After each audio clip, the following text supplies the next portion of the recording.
Hello everyone, welcome to mind accounts. आज मैं आपके साथ अकाउंट्स का जो सब्जेक्ट डिस्कस करने वाली हूँ इस वीडियो में, that is cost accounting.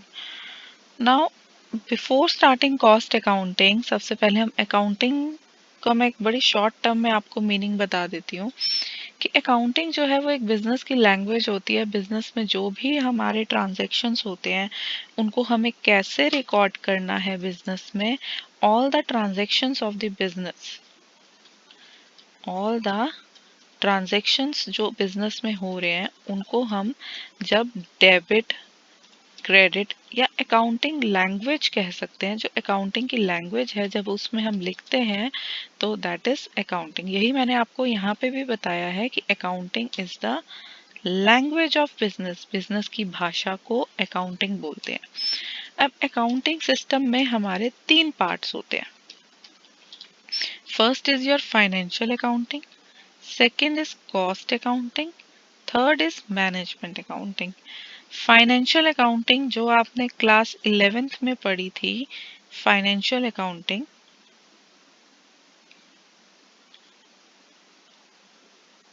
Class 11 में आप लोग पढ़ के आए हैं। उसके अंदर आपने क्या किया था? Recording of transaction, classifying transaction and summarising those transaction.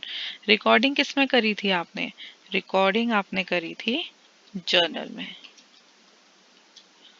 Classify किस में किया था? लेजर में। सेल्स वाले सारे सेल्स में चले गए, परचेज वाले सारे साल के ट्रांजैक्शन परचेज में आ गए। परचेज रिटर्न, सेल्स रिटर्न, सारी बुक्स बनाई थी अलग अलग, लेजर्स बनाए थे, और फिर उनको कंपाइल करके समराइज करके प्रॉफिट एंड लॉस अकाउंट बनाया। तो ये थी आपकी सारी financial accounting. When ever term comes financial accounting, तो आप अपनी 11th की अकाउंट्स की बुक याद कर लेना। उसके अंदर जो चैप्टर्स आपने किए थे वो सारे आपके फाइनेंशियल अकाउंटिंग का पार्ट है। कॉस्ट अकाउंटिंग, क्योंकि हमारी ये वीडियो कॉस्ट अकाउंटिंग के ऊपर ही बेस्ड है, तो इसलिए मैं लास्ट में आपको कॉस्ट अकाउंटिंग का मीनिंग बताऊंगी। उससे पहले मैं आपको थोड़ा सा बता देती हूँ कि मैनेजमेंट अकाउंटिंग क्या होता है। कि अब एक अब ये सारे जो काम है, रिकॉर्डिंग, क्लासिफाइंग, समराइजिंग, ये तो आपके किसने कर दिया? अकाउंटेंट ने, जो आपका क्लर्क है, जो इसका काम है आपके खाते लिखना, बिजनेस के ट्रांजैक्शंस को रिकॉर्ड करना डेली बेसिस पे, ये काम तो वो कर देंगे। पर उनसे डिसीजंस लेना, कि डिसीजन मेकिंग में जो एक अकाउंटिंग हमें हेल्प करती है, that is management accounting. Management accounting के नीचे मैंने लिखा है that helps the management in the decision making, कि डिसीजन लेने में जो आपको डिसीजन लेना सिखाती है accounting, that is management accounting. अब थर्ड जो जिसके ऊपर हमारी ये वीडियो बेस्ड है, जिस टॉपिक को लेके ये वीडियो बनाई जा रही है, दैट इज कॉस्ट अकाउंटिंग। चलिए उसके बारे में अब डिस्कस कर लेते हैं कि कॉस्ट अकाउंटिंग होती क्या है। तो अकाउंटिंग क्या है? बिजनेस की लैंग्वेज। अब कॉस्ट की लैंग्वेज को हम अकाउंटिंग, कॉस्ट अकाउंटिंग कह सकते हैं। कि cost accounting is a specialized branch of accounting which involves classification, accumulation, analysis, assignment and control of cost। कि वो अकाउंटिंग जो ये सारे काम करेगी वो होती है कॉस्ट अकाउंटिंग। कि अकाउंट्स की एक स्पेशलाइज्ड ब्रांच, एक अलग से इम्पोर्टेंट ब्रांच, जिसका काम है, क्या काम है? जितने भी कॉस्ट से रिलेटेड आपके ट्रांजैक्शंस हैं उनको इकट्ठा करना, कलेक्ट करना एक जगह पे, क्लासिफाई करना, एक्यूमुलेट इकट्ठा करना, फिर एनालाइज करना कि उस प्रोडक्ट में हमारी कितनी कॉस्ट आ रही है, और कॉस्ट को कंट्रोल करना, कॉस्ट कंट्रोल। तो आप सिंपल सी इसको और सिंपल मैं बोलूं कि the technique and process of the technique and process of ascertaining cost। Cost को निकालने की टेक्निक, दो बातें हैं कि कॉस्ट अकाउंटिंग हमारा क्या काम कर रही है। ये एक कॉस्ट अकाउंटिंग की टेक्निक है जिसकी हेल्प से और एक प्रोसेस पूरा लगा के, technique and process of calculation of cost, कि एक प्रोडक्ट है, एक बड़ा सिंपल सा कैलकुलेशन ऑफ कॉस्ट। अब ये चीज समझने के लिए कि कैलकुलेशन ऑफ कॉस्ट का मतलब क्या है, हम एक एग्जांपल लेते हैं। नाउ सपोज आपका कोई प्रोडक्ट है, कोई भी एक, अपने आसपास आप कोई भी प्रोडक्ट देख लीजिए, उसकी उसके अंदर खर्चा हुआ इस प्रोडक्ट को बनाने में या उस प्रोडक्ट को शॉप में लाने के लिए।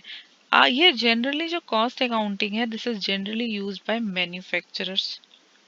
कि अच्छा, मैन्युफैक्चरर्स यूज करते हैं। दूसरा, कॉस्ट अकाउंटिंग जो है हम सिर्फ प्रोडक्ट्स के लिए यूज नहीं करते, हम इसको सर्विसेज के लिए भी यूज कर सकते हैं। Cost accounting can be use for products as well as for services. सबसे पहले अभी मैं प्रोडक्ट की बात कर रही हूँ, तो मैं पहले इसके ऊपर फोकस करूंगी, आपको ये समझाऊंगी कि आप मान लीजिए एक पेन है या कोई एक नोटबुक है, एक कॉपी है जिसके ऊपर अभी आप समझ रहे हैं और साथ साथ लिख रहे हैं अगर, तो वो कॉपी को बनाने में जो खर्चा हुआ वो क्या है?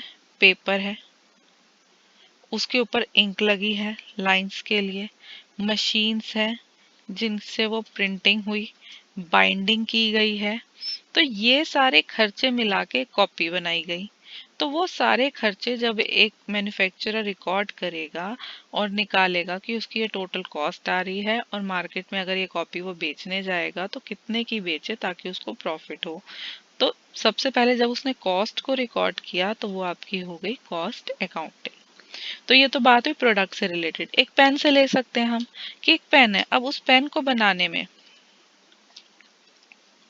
जो खर्चा हुआ, पेन में क्या लगा? प्लास्टिक, उसमें जो इंक जो रिफिल डली हुई है आपकी, जो आपका ऊपर प्लास्टिक कवर है, उसकी कैप है, और भी जो मटेरियल आपको विजिबल या इनविजिबल है, तो वो सारे आपके खर्चे किस में आ जाएंगे? कॉस्ट की, कॉस्ट अकाउंटिंग में। ये तो बात हो गई प्रोडक्ट से रिलेटेड। अब कॉस्ट अकाउंटिंग जो है वो सर्विसेज से भी रिलेटेड होती है। सर्विसेज क्या? सर्विसेज कौन देते हैं? Doctors, teachers, CS, chartered accountants. तो ये सारे क्या प्रोवाइड कर रहे हैं आपको? सर्विसेज। तो इन ये लोग भी अपनी कॉस्ट अकाउंटिंग कर सकते हैं कि अगर वो अपने डॉक्टर अगर अपना क्लिनिक खोल के बैठे हैं तो उनके जो भी खर्चे हो रहे हैं वो सारी कॉस्ट अपनी लिखेंगे। वो जो पर्ची बना के देते हैं आपको या प्रिंट बना करके देते हैं स्लिप, जो उनके वहाँ एम्प्लॉयज काम कर रहे हैं, तो वो सारे उनके किस में आएंगे? खर्चों में, कॉस्ट में आएंगे। तो वो आपकी क्या है? Cost accounting. ठीक है जी। So the technique and process of ascertaining cost is called cost accounting. अब इसमें नेक्स्ट चीज आती है हमारी एलिमेंट्स ऑफ कॉस्ट। अब देखो, एलिमेंट्स ऑफ कॉस्ट में हमारे पास तीन एलिमेंट्स होते हैं: material, labour and expenses. Third is expenses. इसको मैं दोबारा लिख देती हूँ, एक्सपेंसेस। ठीक है जी। Material, product. अब आप कोई भी एग्जांपल ले लो अपने आसपास। अगर आपने कॉपी का एग्जांपल ले रहे हो, एक नोटबुक का अगर आप एक एग्जांपल ले रहे हो,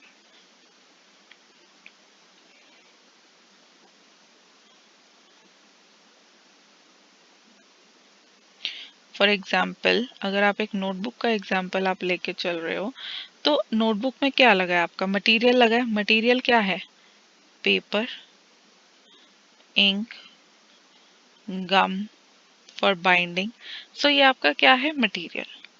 अब ये सारी चीजों को कंपाइल करने के लिए आपने लेबर रखी, तो दूसरा कंपोनेंट आपका हो गया कॉस्ट का लेबर। और ऊपर के जो खर्चे हुए, जो आपके फैक्ट्री के एक्सपेंसेस हुए, जो आपकी आपने इलेक्ट्रिसिटी बिल्स दिए, जो आपने टेलीफोन बिल्स, गार्ड के सैलरीज, फोरमैन की सैलरी, तो वो जो उसको देख रहे हैं, सुपरवाइज कर रहे हैं, उनसे रिलेटेड जो आपने खर्चे किए वो सारे आपके आ गए एक्सपेंसेस में।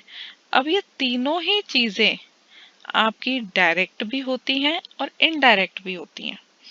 डायरेक्ट का मतलब है जिस उस प्रोडक्ट से जिस चीज, जिस खर्चे को आप डायरेक्टली रिलेट कर सकते हैं।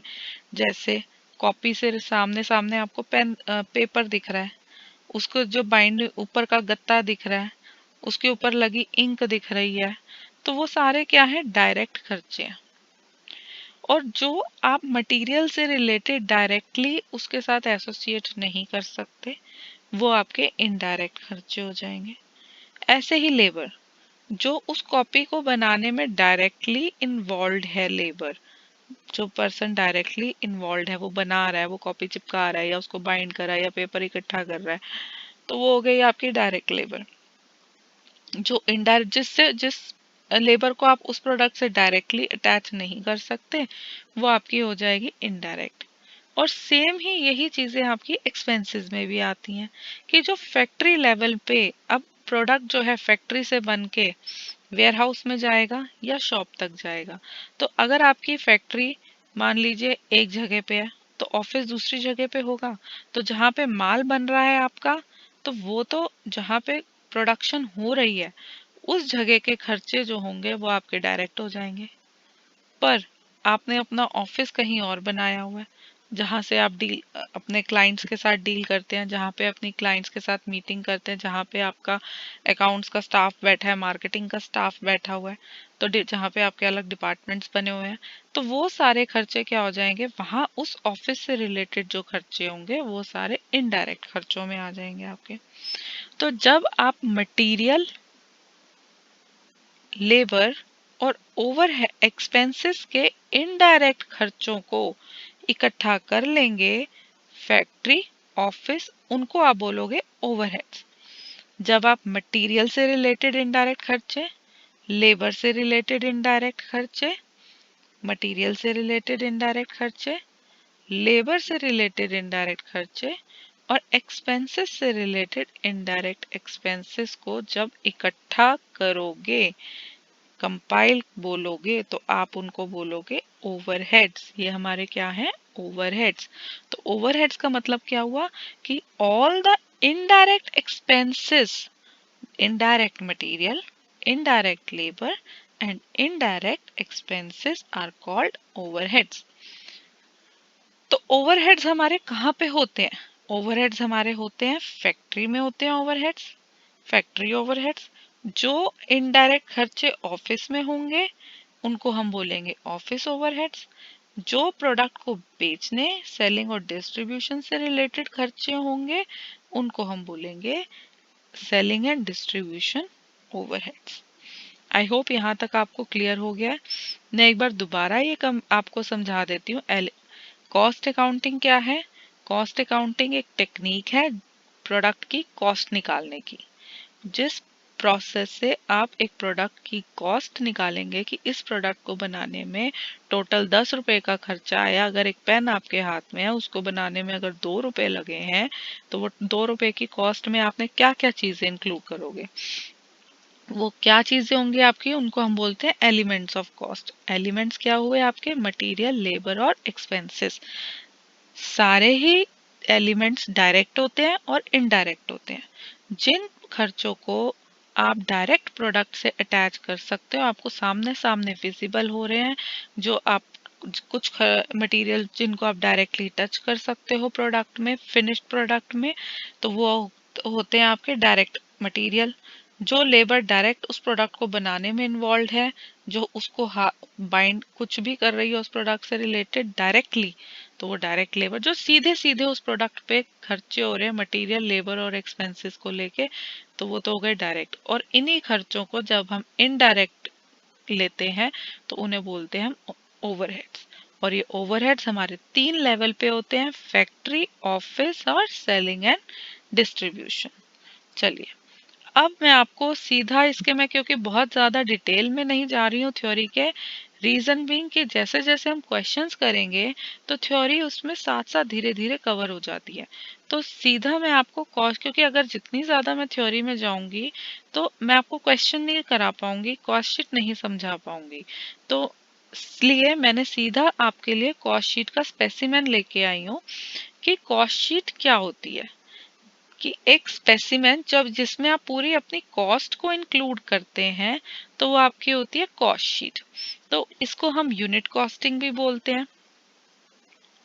ठीक है, अब इसका आपका फॉर्मेट क्या रहेगा, सबसे ऊपर आपके आ जाएंगे पर्टिकुलर्स, सबसे ऊपर आ जाएंगे आपके पर्टिकुलर्स, फिर उसके बाद टोटल कॉस्ट और पर यूनिट कॉस्ट, कि अगर आप 100 यूनिट्स बना रहे हैं, ये आपके 100 यूनिट्स बनाने का खर्चा आ रहा है, तो 1 यूनिट्स, ये आपने 100 यूनिट्स की कॉस्ट लिखी, तो 1 यूनिट की कितनी होगी आप वो निकाल सकते हैं।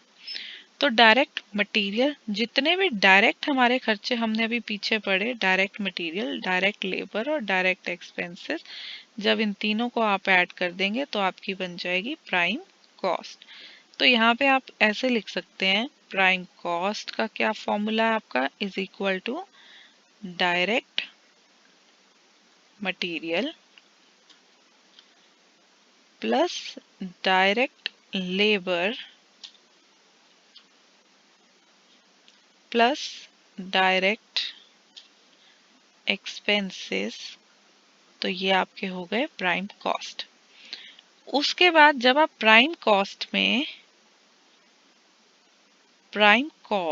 में जब आप फैक्ट्री ओवरहेड्स ऐड कर देंगे, अभी हमने पीछे बात करी थी ओवरहेड्स क्या होते हैं, फैक्ट्री में जो इनडायरेक्ट खर्चे हुए